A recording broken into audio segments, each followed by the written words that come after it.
Kenapa berbuka puasa ini dianjurkan untuk memulainya dengan kurma dan air putih?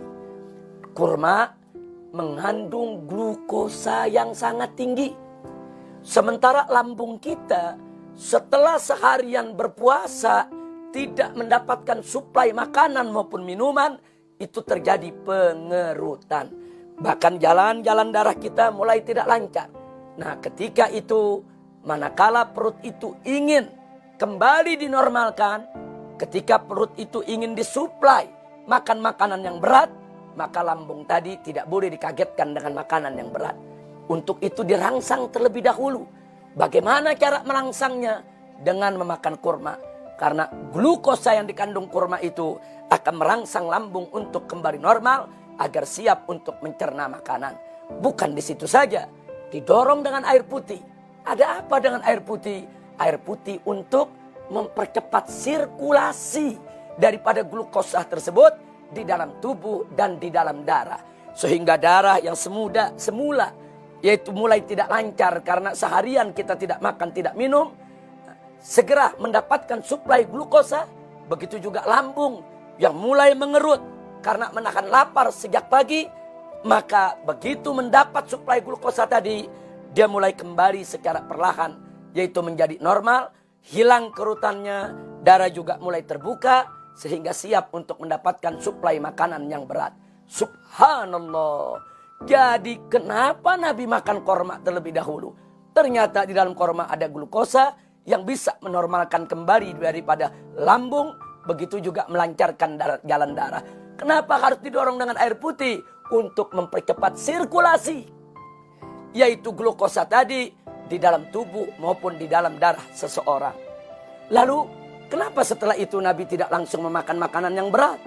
Di sini yang perlu kita catat.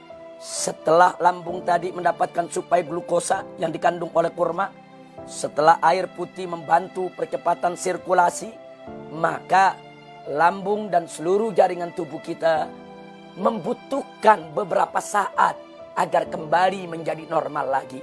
Ya, membutuhkan beberapa menit waktu, membutuhkan beberapa waktu jeda agar dia bisa menormalkan, yaitu kondisinya kembali di dalam menerima suplai makanan yang berat. Nah, karena itulah Nabi melaksanakan sholat maghrib. Dengan beliau melakukan sholat maghrib, beliau berzikir. Itu waktu bisa 5-10 menit. Nah, itu bisa digunakan untuk melaksanakan sholat dengan zikirnya. Dalam waktu 10 menit, maka sirkulasi yang terjadi di dalam tubuh, glukos yang disuplai oleh korma tadi, itu akan kembali menormalkan jaringan tubuh kita untuk siap menerima suplai makanan berat. Ditambah lagi, sholat itu ada gerakan-gerakan. Ada berdiri, ada ruku, ada i'tidal, ada sujud, ada duduk. Yang gerakan-gerakan ini makin membantu sirkulasi glukosa tersebut agar lebih cepat memulihkan daripada lambung maupun organ-organ pencernaan yang lainnya. Subhanallah. Pantas Nabi sholat maghrib dulu, pantas Nabi zikir dulu, pantas sebelumnya Nabi makan kurma dulu, didorong dengan air putih dulu. Setelah Nabi selesai melakukan sholat dan zikirnya, barulah beliau memakan makanan yang berat. Biasanya beliau memakan roti yang terbuat dari gandum, ditambah dengan dagingnya. Ini semua makanan keras. Seperti kita di Indonesia memakan nasi, kemudian dengan lauk pauknya. Ini semua makanan keras.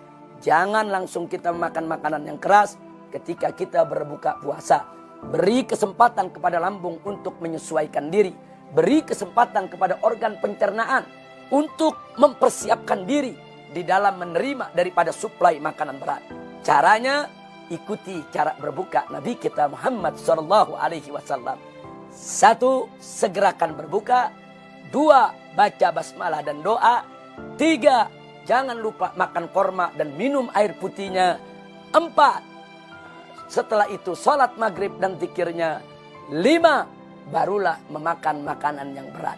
Insya Allah, kalau kita lakukan puasa dengan cara Nabi SAW, bukan hanya kita mendapatkan pahala, akan tetapi lebih daripada itu, kita mendapatkan keberkahan dan kesehatan kita bisa terjaga. Amin ya Rabbal Alamin.